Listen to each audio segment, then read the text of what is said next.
أنت العظيم وأنا الحقير وهل يرحم الحقير إلا العظيم أنت القوي وأنا الضعيف وهل يرحم الضعيف إلا القوي أنت الغني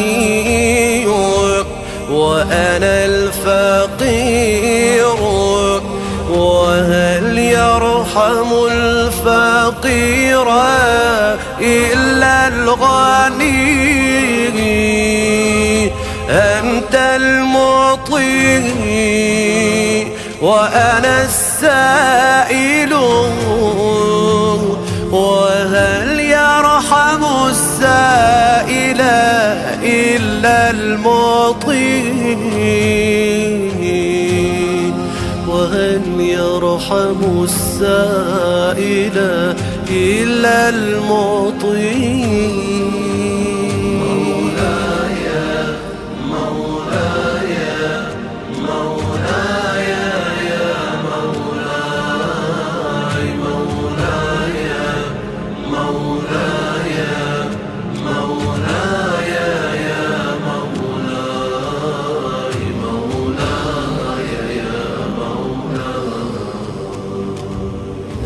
الحي وأنا الميت وهل We question our daily position, seeking answers and definitions.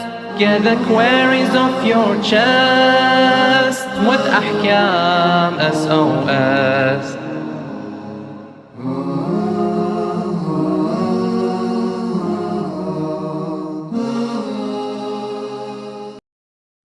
Assalamu alaikum wa rahmatullahi wa barakatuh. Welcome to Ahkam SOS, the show that discusses Islamic duties and practices. This is a live show. We do take in all your questions. So if you have any question on any topic that you'd like to discuss with us, please send in your questions via the WhatsApp, the email address ahkamsos@imamhussein.tv, or alternatively give us a call 0203 515 0199 and we can have you talk to us live here in the studio, and inshallah myself and the Sheikh will be able to discuss and answer your questions. If you are watching via the Facebook Live or you're watching via YouTube, put your questions in the comment section and inshallah the technical team will forward them to myself. I'm your host Mohsin Shah, and joining me is Sheikh Ali Ma'ash. Assalamu alaikum, Sheikhna. Assalamu alaikum. How are you doing this evening? Alhamdulillah, fine. Sheikhna, before we begin, we'd like to send our condolences to the Imam of our time and the Muslim Ummah also on the tragic shahada of Sayyidah Nisa al-Alameen, Sayyidah Fatima al-Zahra, salamun alayha. Very, very tragic, her story and her struggles. Her first losing her father, and then losing her property, and being attacked and so forth. Sheikhna, how important is it that, regardless of how controversial or how other people may view the whole idea of Fatimiyah, we as the Shia should commemorate such events? أعوذ بالله السميع العليم من الشيطان الرجيم بسم الله الرحمن الرحيم الحمد لله رب العالمين وصلى الله على محمد وآله الطاهرين ولعنة الله على أعدائهم أجمعين. Indeed, our aza and condolences to the Imam of our time, Al-Hujj al-Muntadhar Ajjallahu Farajahu al-Sharif, and to the rest of the believers, mu'mineen mu'minat, on this sad occasion, the shahada of Fatima al-Zahra salamullah alayha, in which she was the sacrifice for the cause of Allah Azza wa Jal, for the cause of Islam, to remain the Islam as we see today, that in which followers of Ahl Bayt today, still today, they are present. Alhamdulillah, they have revived the dhikr of Ahl Bayt alayhim salam. They have practiced what was given by Rasulullah sallallahu alayhi wa sallam, the advice and the instruction that to follow Kitabullah and his itra, his family, to follow the holy book. and his progeny, and of course to hold the majalis of Fatimiyah is something that we needed, because Fatimiyah means to show your devotion, your wilayah, your love towards Ahlul Bayt alayhim salam, and to unleash and to uncover the true face of their enemies.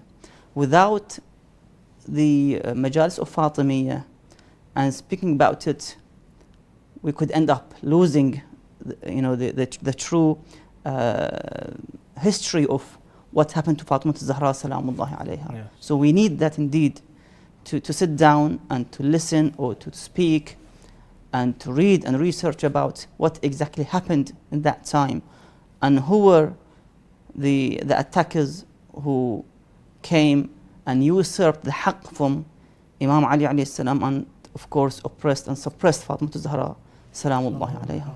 Awesome. Thank you, Sheikhna, let us begin, and I've got a question straight away from the WhatsApp. Can you please give reference from the Prophet sallallahu alaihi wasallam or from the Imams to why we combine joint prayers? Example, Dhuhr and Asr, why we pray them together? As I've mentioned before, that in the books of Ahlul Sunnah it is mentioned that the Holy Prophet sallallahu alaihi wasallam, he joined the two salah, Dhuhr, Asr, Maghrib and Isha, without any excuse or reasons, any cause. Yes. Because usually they say that you can join them if there's rain, if there's Yes. in a severe cold and so forth. And traveling. So Yeah. it is mentioned in their books that you can join without any issue. But for the Shia, we have plenty of hadith. Of course, Ahlul Bayt, the Seerah of Ahlul Bayt alayhim salam, the Seerah of the ulama, great ulama, in which they prayed, they joined the salah. So we follow Ahlul Bayt alayhim salam and Rasulullah sallallahu alayhi wa sallam, as I mentioned the statement. Sheikhna, if the remaining prescribed time is too short, is it mandatory for one to lighten his salah, if by doing so the entire salah will be performed within the prescribed time? Indeed, if you have only a few minutes left for the sunrise or the sunset, or the salah to become qada, you have to make sure that you pray your salah within the prescribed time. So you have to try to lighten your salah, minimize it to the wajib only. Even sometimes you have to even leave qunut. Yes. Just stick with the wajib, and then try to finish the salah before the sunrise or the sunset. Just make sure that you pray within the time. Inshallah. Sheikh, if one forgets that his body or clothing is najis, and remembering that during the salah or afterwards, what should he or she do? In this case, the one is wajib for him or for her to repeat the salah if it's in time, in the salah time. Or if it's after the prescribed time, then they have to perform that salah as qada. Sheikhna, it is well documented that men are not allowed to wear gold when they pray salah. But what about if there are like gold threads in your stitching, buttons and accessories that are gold and so forth? Can men pray salah with this? In general, it is haram and forbidden for men to wear gold. Okay. Let's say wedding ring, which is gold, Yes, for example, chain, for jewelry. men, and so forth. Even the clothes which are made from, the threads made from gold, for example.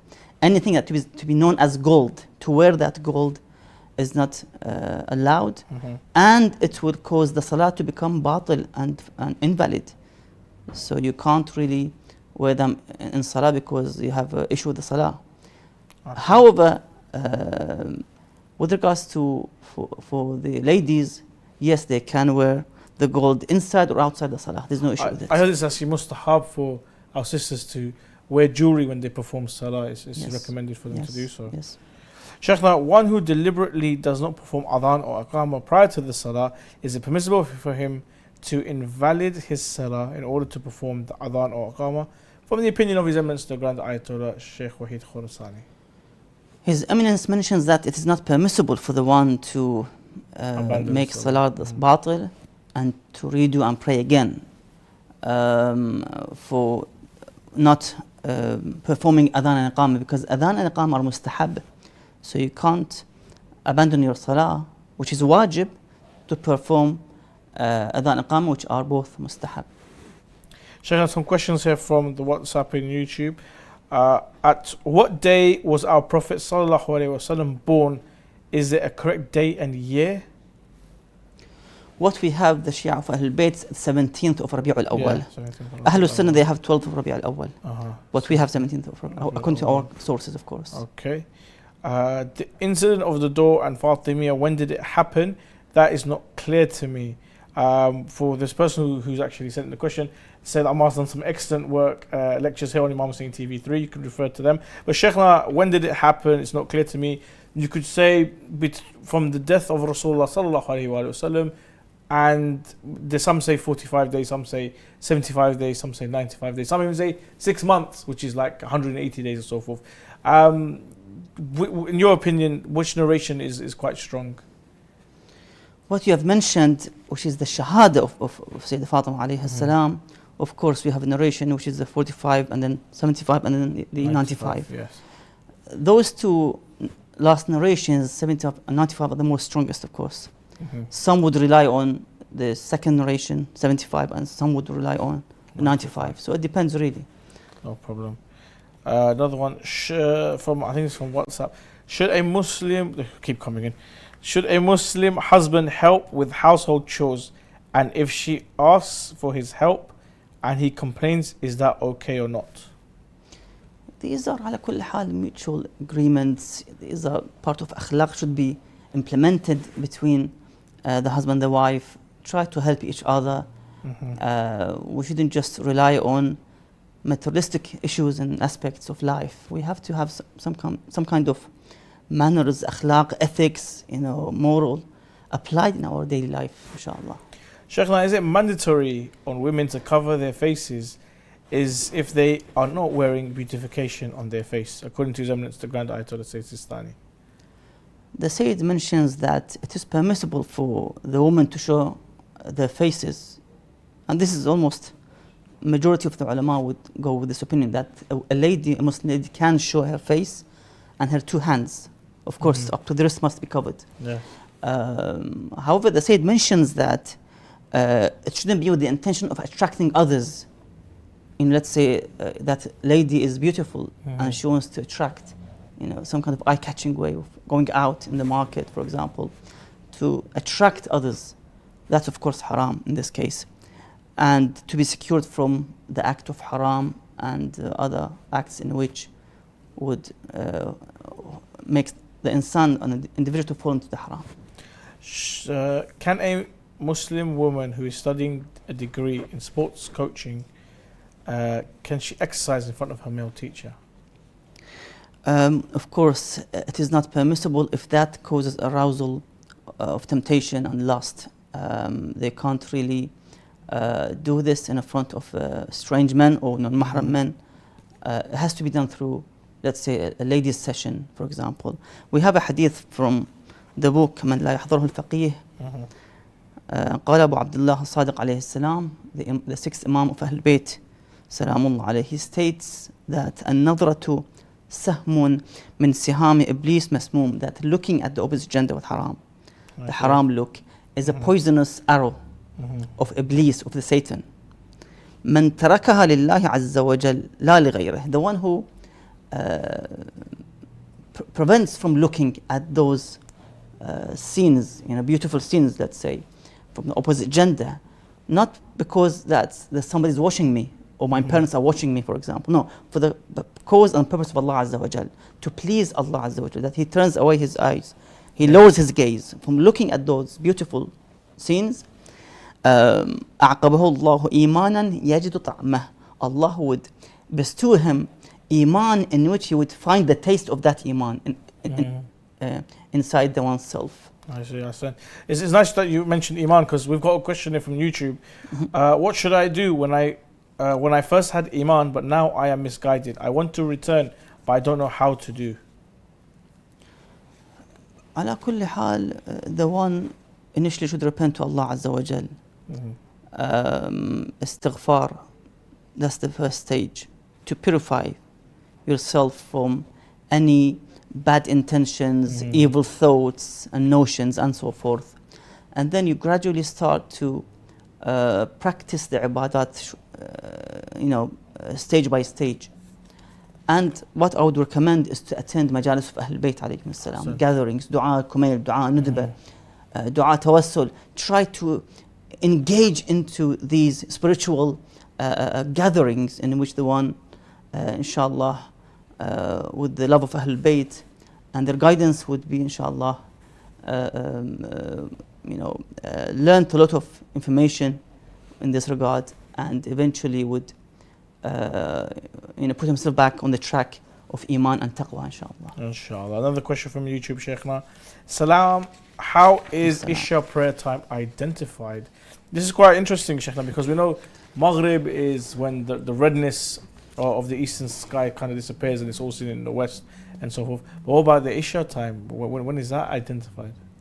The Isha, basically, when the Maghrib time occurs and you pray that few minutes of Salah within the Maghrib time, after that, the Isha time comes, of course, straight away. In other words, you can't pray in the Maghrib time, the first few minutes, Isha. It's for the Maghrib only. These are specified times for those Salah.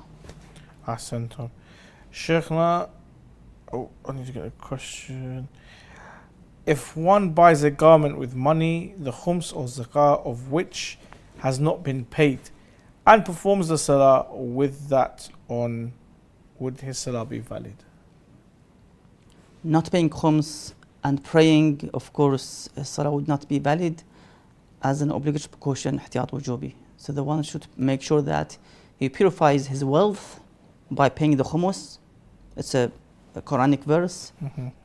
And of course, narrations are filled with the emphasis on paying khumus, the wajib khumus, to those who mustahiqeen, like the poor sayyids and the charitable organizations, of course, with the permission from the faqih in this regard.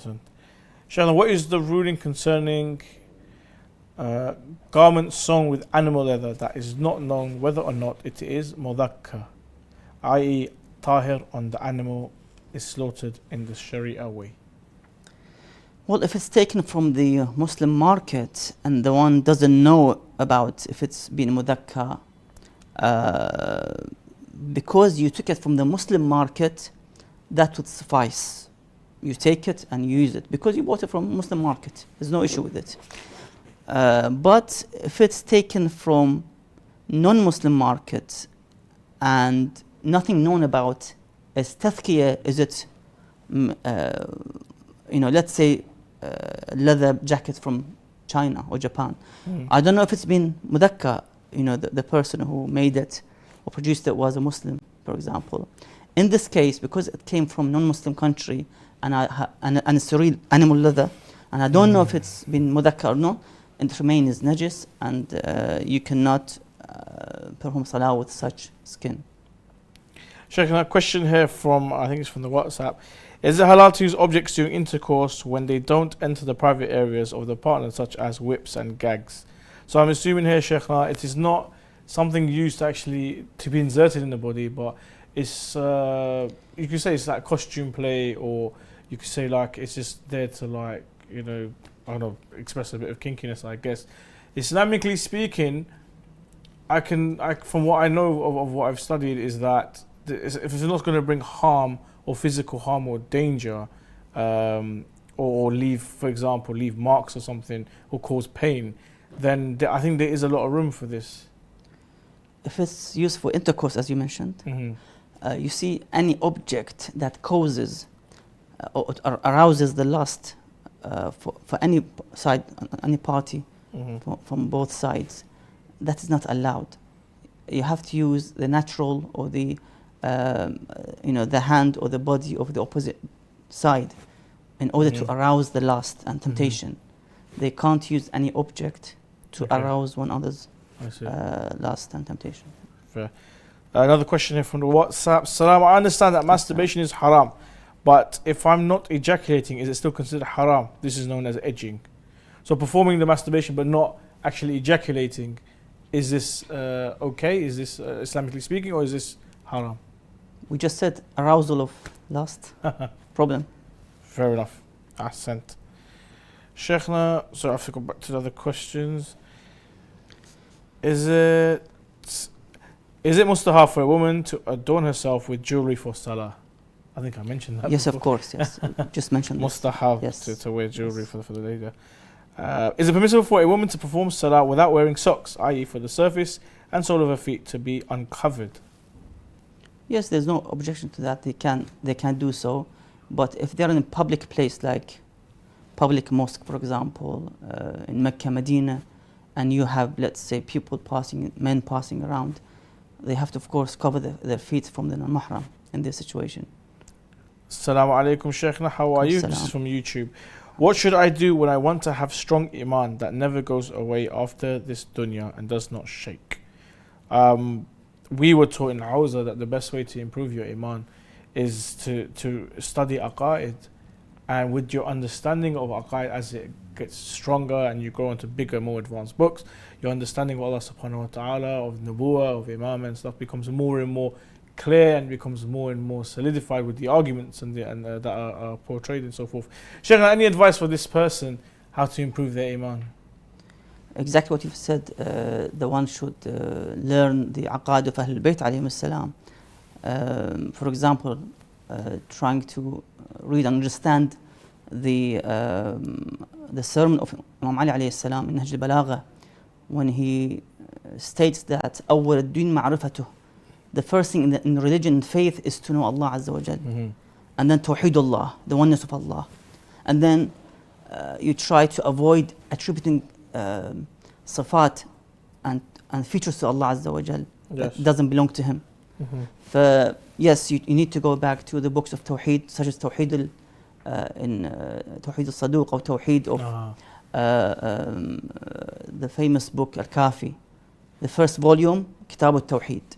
Try to read that book, and definitely it will make you stronger in faith when you read these hadith about the oneness of Allah Azza wa Jal, Tawheedullah Azza wa Jal, strongly how the Imams describe and go and elaborate in detail about how to believe in Allah Azza wa Jal and His oneness. Ahsantum. Sheikhna, who has the right of procreation in the material life of a couple? Is it the husband or the wife?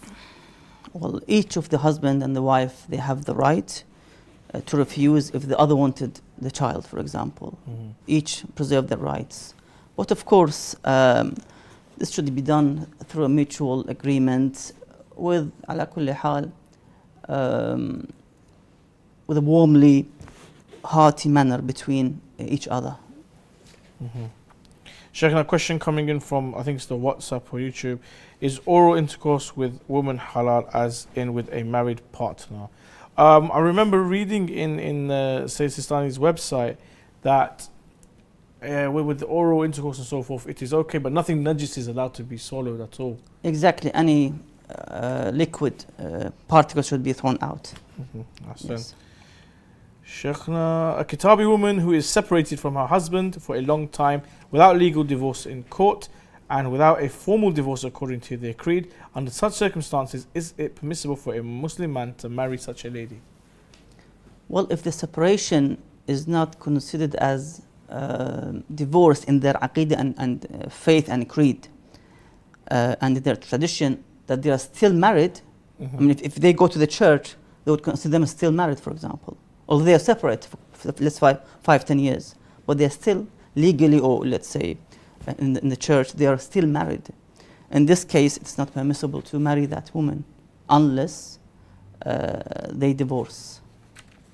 Sheikh, a question from YouTube related to, I think it's related to should the man help out the wife with house chores and so forth. How to understand whose side I should lean towards, my father or wife? Both sides are valid, but I know my wife isn't right. How should I approach it? Okay, so this person here is in a predicament where there's one side is the wife, one side is the father. Obviously, they have a disagreement. And he himself knows that his wife is right, but he doesn't know how to approach it because should he lean towards the father, his own father, or should he lean towards his wife? But he knows that the wife is correct in this situation. The Holy Quran states, وَبِالْوَالِدَيْنِ إِحْسَانًا, to be good with the parents. So try to please them as much as you can. Use all the tactics and methods in which you can find a solution for this issue. And try to talk to your wife. Talk, communicate. That's important.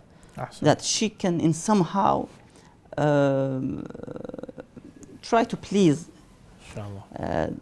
those individuals. Find peace. We're going to go to a short break. Join us after the break as we continue your questions and discussing Ahkam here on Ahkam SOS. See you after the break. I have a question regarding keeping pictures of scholars at home. Is it permissible to plant trees by or Was over Islam the established graves? based on peace and Is it non-violence? permissible to collect donations for charity projects from Is it permitted to consume canned food imported from non-Muslim Is there countries? an issue for men looking at non-Muslim women? To have your questions answered live, call in on +44 2035 150199 or WhatsApp us on +44 7415 092155. Alternatively, you can also email us on ahkamsos@imamhussein.tv.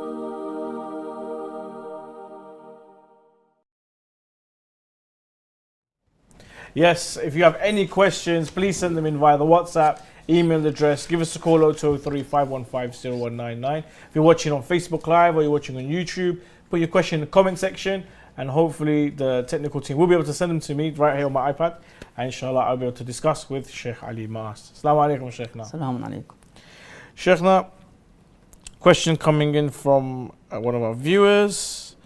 How do I fall in love with Allah subhanahu wa ta'ala? Initially, Allah Azza wa Jal created His, how can I say, the belief in Allah Azza wa Jal, in the instinct and fitrah of every individual. Yes. So it's there inside your heart and inside your mind, in which you have that love towards Allah Azza wa Jal. But you have to make sure that you practice it. إقرار باللسان. You have to utter these words. أشهد أن لا إله إلا الله وحده لا شريك. When you start to pray towards Allah Azza wa Jal, recite the Holy Quran, the ad'iyah, as I've mentioned, dua kumil, dua tawassul, dua al-nudba, then this love would be advances, exactly, to an extent that the one would the most beloved thing for him would be Allah Azza wa Jal. Inshallah. Sheikhna, I had a child who died at the age of 3.5 and he was not circumcised during the first days because of the illness he had since his birth. So he died before he was circumcised. Have we sinned for delaying his circumcision due to his condition? Circumcision, Sheikhna, isn't this mustahab? It's not wajib, is it? Exactly, it is a sunnah. But in this scenario, they have not committed any sin. There's a narration in وسائل الشيعة روي عن الصادقين عليهم السلام, narration by Imam al-Baqir and Sadiq both. سلام الله عليهم. They mentioned that أن اختنوا أولادكم يوم السابع يطهروا, that to circumcise your children on the day of the 7th day of their birth, indeed they will be purified. So it's the tahara, it's a purification for the child. فإن الأرض تضج إلى الله عز وجل من بول الأغلف, that the earth would be annoyed and would call outcry towards Allah Azza wa Jal from the urine of the one who has not performed the circumcision. So it is of course sunnah, the one should do so because there's a ahkam in which would come for this individual in the future. Also to perform the tawaf around the Kaaba, yes, they and must Hajj, be circumcised. and Hajj, exactly. Sheikh, now let's go to our Shia Plus video and see what issue we can resolve today, inshallah. I think it's time for Dhuhr, you know. It's the time. It's time for Salah. But I can't perform wudu with this. This is all the drinking water I have left. Can I perform tayammum here? Yasser there, bit just stranded in the desert and so forth. Sheikhna, when there's a scarcity of water and there's not much water left, must be performed wudu, or in these circumstances, can we resort to tayammum so that we can save the water that we have in order to drink? If there is life-threatening situation, illness expected from not drinking that water and using it for wudu, or let's say severe discomfort would be resulted if one used that water, then of course it becomes mandatory for this individual to keep that amount of water for drinking and switch to tayammum. Inshallah. Sheikh, a question coming in from WhatsApp. I'm due to go for ziyarah to Iraq, inshallah, leaving on Thursday. It has come to my knowledge that the scanners used in the UK can see a nude image of one's body. What is the ruling in this regard? Jazakallah khair. Well, to be honest, I've been through these scans. I don't know which airport is it, but it just shows cartoonic image of the body. Yeah. I haven't seen such a thing before. I don't think there is anything like that. And if there was, it's illegal, I think. If there was, it's illegal. There was certainly issues. But Islamically speaking, for security and so forth, though this does not happen, that you see an image naked, we are allowed to, go to a security guard who is a female, if it's a sister, or a male if it's a brother, and you can get patted down and stuff like that. If this is acceptable? I mean, I don't know to what extent they would show the body. I haven't seen such a thing before. But ala kull hal should be asked the marja for the ijazah in this regard, to see if it's possible. Sheikh, now what is the reason for reciting Quran on the deceased after feeding people for the reward? Would the dead benefit from feeding others? From His Eminence, the Grand Ayatollah Sheikh Bashir al-Najafi, what does he say? The Sheikh says, yes, of course, the one who was fed, and the one who is feeding, and the one who recites the Fatiha on the deceased would all get the reward, inshallah. Sheikh, now is it permissible for the father to intervene in the future of their children and insist on choosing a particular specialization, even if that does not go with what they like to aim to do? I think this is in regards to career and studying and so forth. Father's involvement and dictating what the child should study, is Islamically speaking, is this acceptable or not? Not really. This is the choice of the children or the young men and women to make their decision at the end of the day. Of course, they can consult their parents if, let's say, they were previously at the same job, for example, or same studies. But in overall, they have to seek their pleasure and satisfaction that is required. And it is not permissible to hurt them, as I've said. إِذَا الْوَالِدَيْنِ, it's not allowed.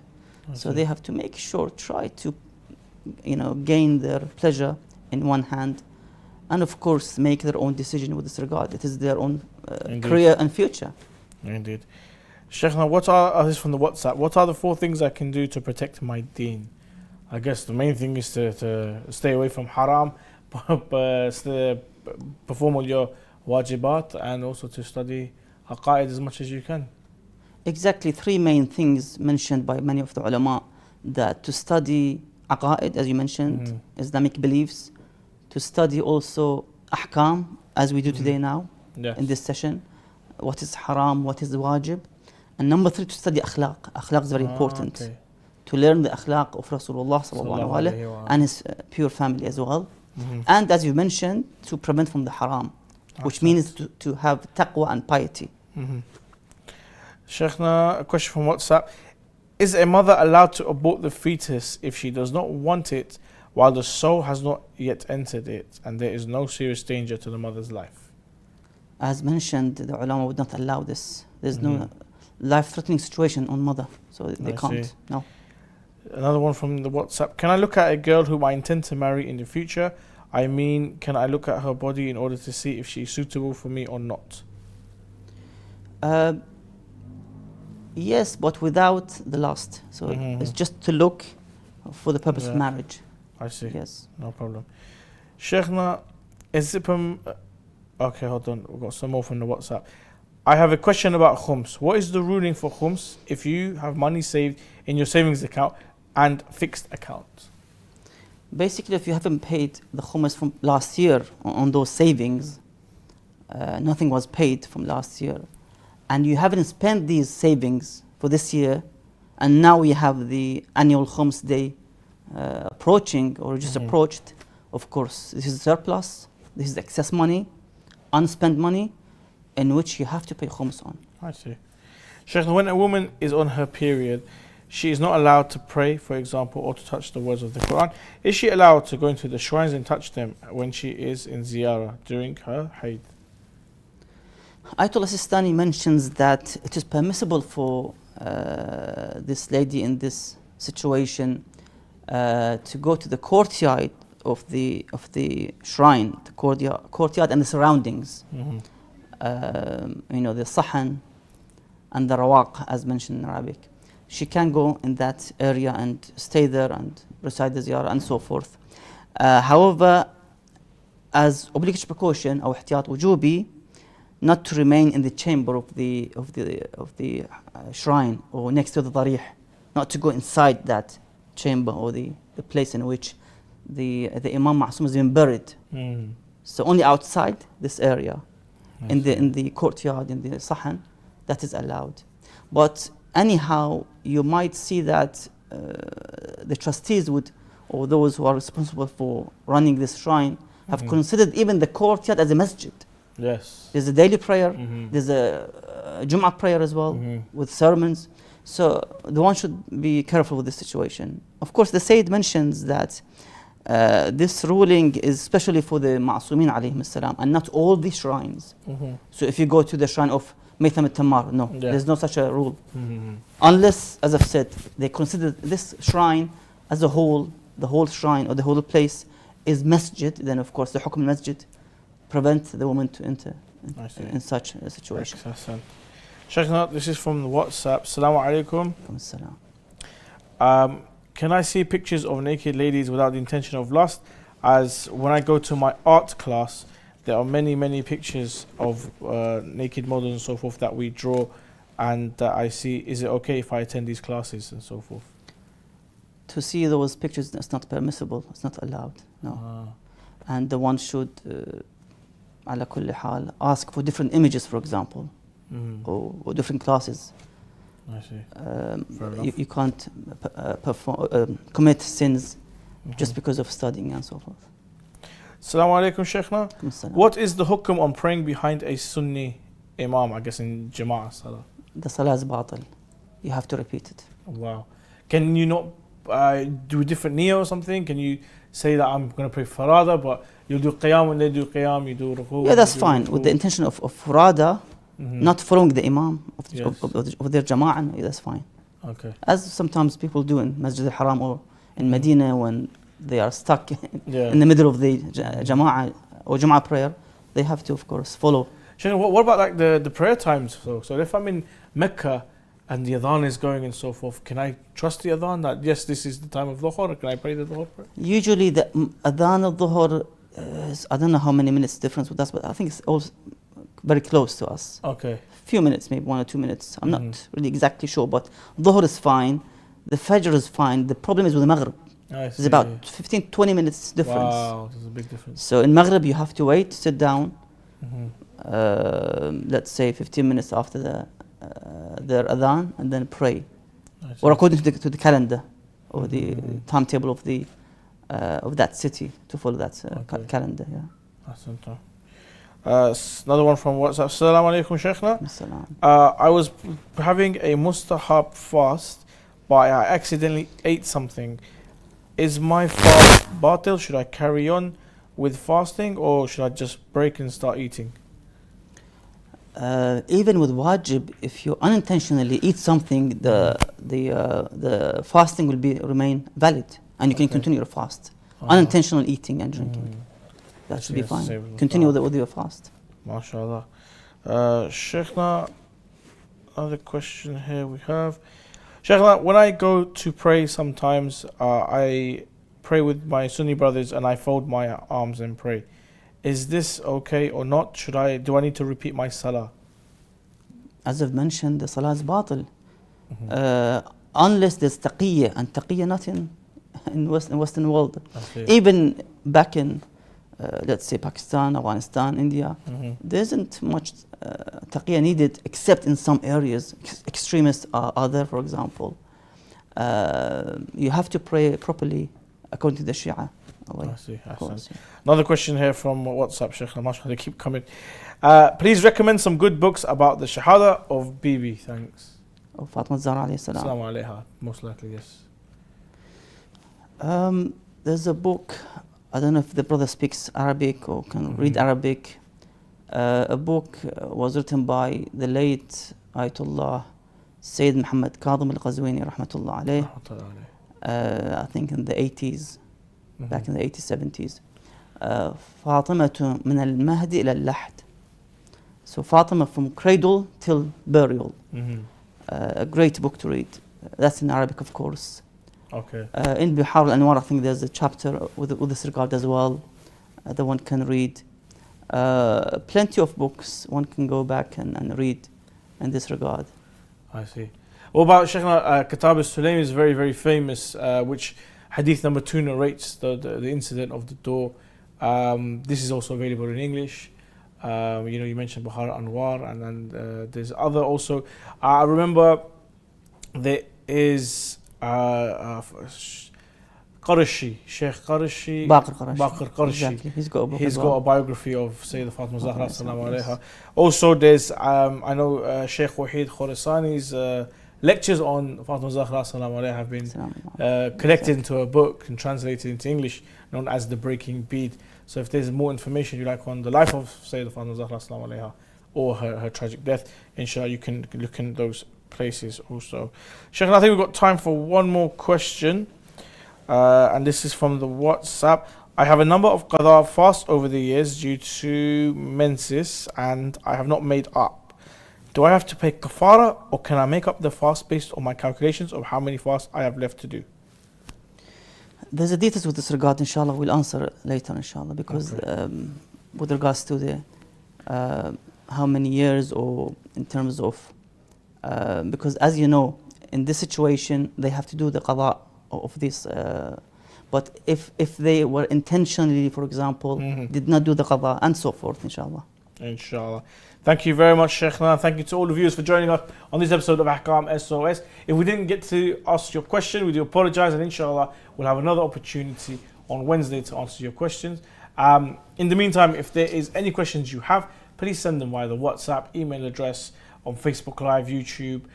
If you got TikTok, you can follow us on TikTok at Ahkam SOS.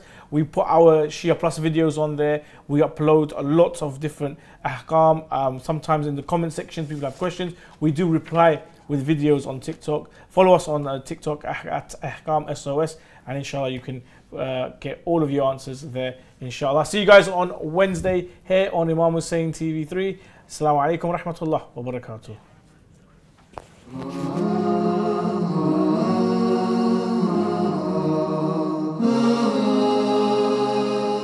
We question our daily position, seeking answers and definitions. Get the queries off your chest with Ahkam SOS.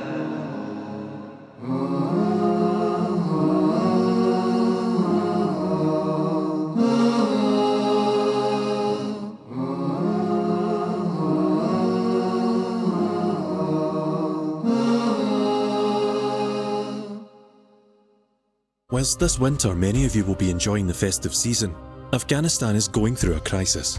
Every winter the weather will reach temperatures as low as -18 degrees Celsius. With little finances and homes not adequate enough to keep the heat in, many families struggle during this season. The elderly are vulnerable and physically challenged to fight the cold during these days and nights. Young children must walk through snow and ice in order to get to school and return to a chilly and bitter cold home. Imam Hussein Development and Relief Foundation are determined to help. We will be providing households with coal to burn throughout the winter. $150 is all we need. $150 will be enough to provide heat and warmth for one household for the whole of winter. That's $150 for 4 months. You can donate via PayPal, bank transfer, or visit us at www.ihdrf.org to make a donation. Our Imams tell us the best of you are those who help those who are desperate. Help us spread the warmth. Thank you. When a person cries for Imam Hussein, this tear that comes out of the eye is an expression of the love and the mahabba and the mawadda for Imam Hussein, which is in the heart. Therefore, the tear is an expression of this firmly deep-rooted love that lies in the heart. Allah subhanahu wa ta'ala has made the emotion of love so powerful in that if it is manifested through a tear, this tear has the potential to cause revolutions that will cause earthquakes and bring the thrones of the tyrants crashing down to ash and dust.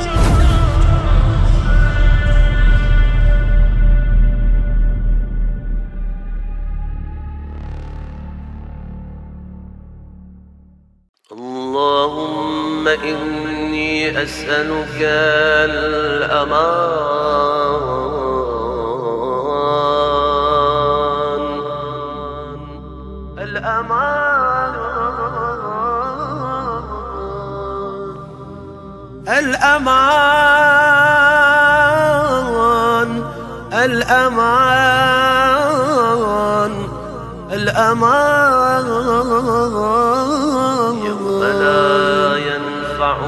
يوم لا ينفع مال ولا بنون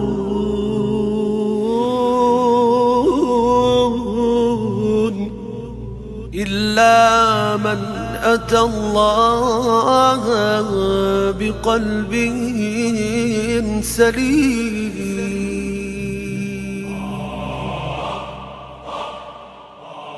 أنت المولى وأنا العبد، وهل يرحم العبد إلا المولى.